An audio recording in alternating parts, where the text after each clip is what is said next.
ओम नमः शिवाय। मित्रों, वैसे तो वर्ष में एक बार महाशिवरात्रि का पर्व अवश्य ही आता है और वह भी बहुत ही धूमधाम के साथ मनाया जाता है। हर एक मंदिर में, हर एक घर में महाशिवरात्रि के दिन शिव जी की विशेष रूप से पूजा की जाती है। उनको तरह तरह के पदार्थ चढ़ाए जाते हैं, वस्तुएं, फूल माला चढ़ाई जाती हैं। महाशिवरात्रि का व्रत करना बहुत ही फलदायी होता है। उसी तरह हिंदी पंचांग के अनुसार माह में भी एक बार शिवरात्रि पड़ती है, जिसका व्रत करना बहुत ही पुण्यकारक होता है। आज मैं माह में पड़ने वाली उस महाशिवरात्रि के व्रत की कथा का वर्णन आपको विस्तार पूर्वक सुनाती हूँ। तो चलिए शुरू करते हैं माह की मासिक शिवरात्रि की व्रत कथा। धार्मिक पौराणिक कथा के अनुसार चित्रभानु नामक एक शिकारी था। जानवरों की हत्या करके वह अपने परिवार का पालन करता था।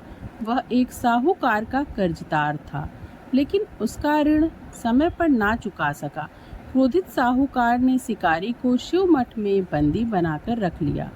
संयोग से उसी दिन शिवरात्रि पड़ गई। शिकारी ध्यान मग्न होकर शिव संबंधी धार्मिक बातें सुनता रहा। चतुर्दशी को उसने शिवरात्रि व्रत की कथा भी सुनी थी। शाम होते ही साहूकार ने उसे अपने पास बुलाया और ऋण चुकाने के विषय में बात की।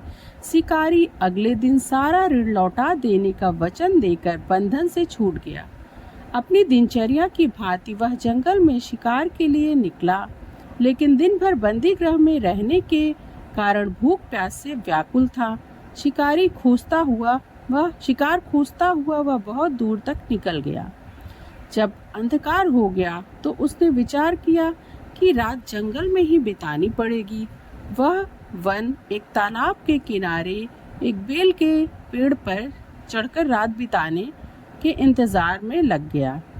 बिल्व पत्र के नीचे शिवलिंग था, जो बिल्व पत्रों से ढका हुआ था। शिकारी को उसका तनिक भी पता ना था। पड़ाव बनाते समय उसने जो टहनियाँ तोड़ी, वे संयोग से शिवलिंग पर गिरती चली गई। इस प्रकार दिन भर भूखे प्यासे शिकारी का व्रत तो पूरा हुआ ही, और शिवलिंग पर बेल के पत्र भी चढ़ते गए। एक प्रहर रात्रि बीत जाने पर एक गर्भिणी हिरणी तालाब पर पहुंची। वह भी पानी पीने के लिए आई। शिकारी ने धनुष पर तीर चढ़ाकर ज्यों ही प्रत्यंचा खींची, हिरणी बोली, मैं गर्भवती हूँ, शीघ्र ही प्रसव करूंगी। तुम एक साथ दो जीवों की हत्या करोगे, जो कि ठीक नहीं है। मैं बच्चे को जन्म देकर शीघ्र ही तुम्हारे समक्ष प्रस्तुत हो जाऊंगी, तब मार लेना। शिकारी ने प्रत्यंचा ढीली कर दी और हिरणी जंगल से झाड़ियों में लुप्त हो गई। प्रत्यंचा चढ़ाने और ढीली करने के वक्त कुछ बेल के पत्र अनायास ही टूटकर शिवलिंग पर गिर गए। इस प्रकार उससे अनजाने में ही प्रथम पहर का पूजन भी संपन्न हो गया। कुछ देर के बाद एक और हिरणी उधर से निकली। शिकारी की प्रसन्नता का ठिकाना ना रहा। समीप आने पर उसने धनुष पर बाण चढ़ाया। तब उसे देख हिरणी ने विनम्रता पूर्वक निवेदन किया कि हे शिकारी, मैं थोड़ी देर पहले ऋतु से निवृत्त हुई हूँ, कामातुर विरहिणी हूँ, अपने प्रिय की खोज में भटक रही हूँ। मैं अपने पति से मिलकर शीघ्र ही तुम्हारे पास आ जाऊंगी। शिकारी ने उसे भी जाने दिया। 2 बार शिकार को खोकर उसका माथा ठनका। वह चिंता में पड़ गया कि रात्रि का आखिरी पहर बीत रहा था। इस बार भी धनुष से लग कर कुछ बेलपत्र शिवलिंग पर गिर गए और दूसरे प्रहर की पूजन भी संपन्न हो गया। तभी एक दूसरी हिरणी अपने बच्चे के साथ वहां से निकली। शिकारी के लिए यह बहुत ही स्वर्णिम अवसर था। उसने धनुष पर तीर चढ़ाने में देर नहीं लगाई। वह तीर छोड़ने ही वाला था कि हिरणी बोल पड़ी, हे शिकारी, मैं इन बच्चों को इनके पिता के हवाले लौट आऊंगी। इस समय मुझे जाने दो, मुझे मत मारो। शिकारी हंसा और बोला, सामने आए शिकार को छोड़ दूं? मैं ऐसा मूर्ख थोड़ी ना हूँ। इससे पहले मैं 2 बार अपना शिकार खो चुका हूँ। मेरे बच्चे भूख प्यास से व्यग्र हो रहे होंगे। उत्तर में हिरणी ने भी कहा, जैसे तुम्हें अपने बच्चों की ममता सता रही, ठीक वैसे ही मैं भी हूँ। हे शिकारी, मेरा विश्वास करो, मैं इन्हें इनके पिता के पास छोड़कर तुरंत ही तुम्हारे पास लौट आऊंगी। मैं प्रतिज्ञा करती हूँ। हिरणी का दुख भरा स्वर सुनकर के शिकारी को उस पर बहुत ही दया आ गई।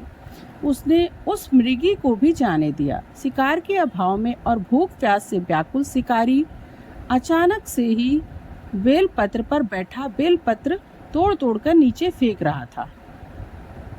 पाँव फटने को हुई तो एक हष्ट पुष्ट मृग उसी रास्ते में आया। शिकारी ने सोच लिया कि इसका शिकार तो वह अवश्य ही करेगा।